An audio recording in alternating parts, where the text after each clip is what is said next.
Alberta's push for separation. Why this terrifies Ottawa. The political landscape in Canada is currently witnessing a significant upheaval as Alberta, under the leadership of Premier Danielle Smith, intensifies its push for greater autonomy, even flirting with the idea of a separation referendum. This movement has ignited a fierce debate, drawing sharp criticism from various factions, including First Nations leaders who assert Alberta has no right to secede, emphasizing the historical and treaty rights that bind the province to Canada, and prominent city mayors like Calgary's Jyoti Gondek and Edmonton's Amarjeet Sohi, who denounce the referendum idea as dangerous and divisive, warning of the potential economic and social consequences. However, beneath the surface of this controversy lies a deep-seated sentiment among many Albertans, a feeling of being marginalized, overtaxed, and underrepresented by the federal government, now led by Prime Minister Mark Carney, whose policies are often perceived as favoring other regions of the country at Alberta's expense. At the heart of this growing discontent is a perception that Alberta's economic contributions, particularly from its oil and gas sector, are consistently undervalued, while its concerns are often dismissed by Ottawa. This has fueled a desire for greater control over the province's resources and policies, leading to calls for a re-evaluation of Alberta's role within the Canadian Federation.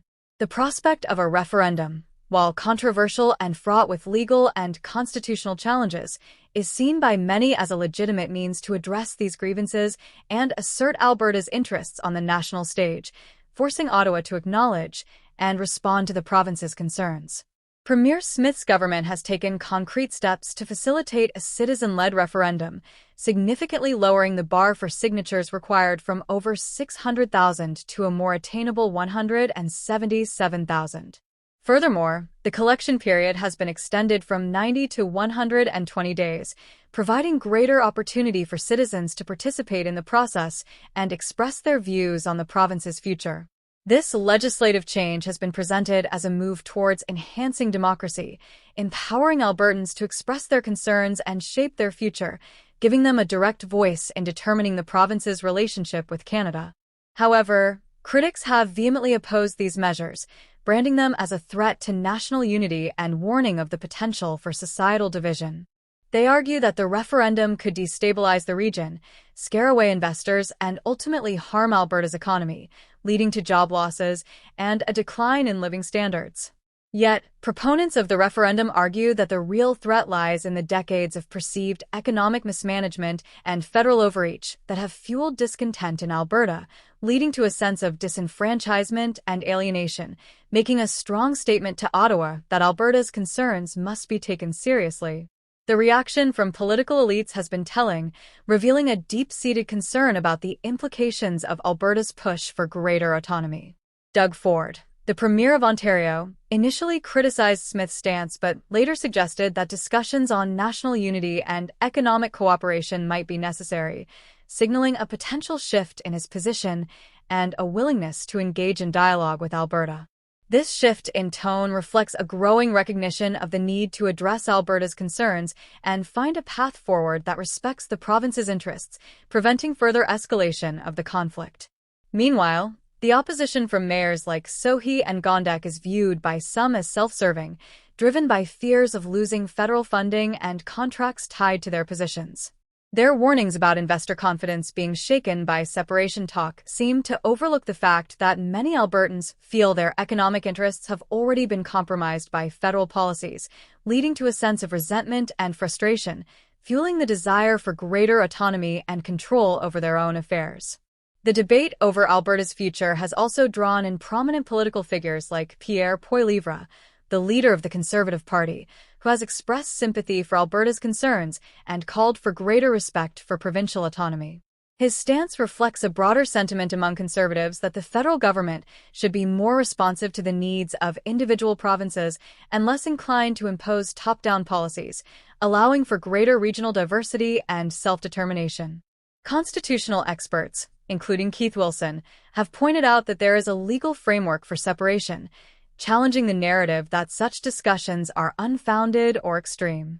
They argue that if a referendum were to pass, it would not necessarily mean an immediate break from Canada, but rather a negotiation of terms, akin to a divorce settlement, outlining the division of assets and responsibilities. This perspective highlights the complexity of the situation and the need for a respectful dialogue about Alberta's future, based on legal and constitutional principles.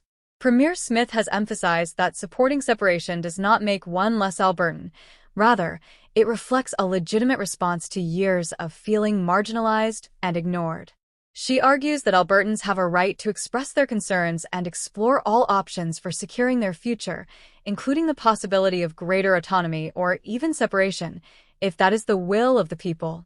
This stance underscores the importance of respecting diverse opinions and engaging in open and honest dialogue about the province's future. As Alberta continues to grapple with its identity and relationship with the rest of Canada, the stakes are high. The establishment's panic over the potential for a referendum reveals a deep-seated fear of losing control over a province that has long felt sidelined. The call for a referendum is not merely about separation. It is about restoring a sense of agency and respect for Albertans' voices in the political landscape, ensuring that their concerns are heard and addressed by the federal government. The underlying issue is the perception that Alberta's economic contributions, particularly from its oil and gas sector, are not adequately recognized or rewarded by the federal government. Many Albertans feel that they are disproportionately burdened by federal taxes and regulations, while their concerns about resource development and economic diversification are often ignored, leading to a sense of unfairness and resentment. This sense of frustration has been building for decades, fueled by a series of perceived slights and policy decisions that have been seen as detrimental to Alberta's interests. The current debate over a separation referendum is simply the latest manifestation of this long-standing discontent, a culmination of years of feeling unheard and unappreciated. As the debate unfolds, it will be crucial for all parties involved to engage constructively, recognizing that the frustrations driving this movement are rooted in a desire for fairness, representation, and a greater say in shaping Alberta's future within the Canadian Federation. A failure to address these concerns could have far-reaching consequences for the unity and stability of Canada as a whole, potentially leading to further division and fragmentation.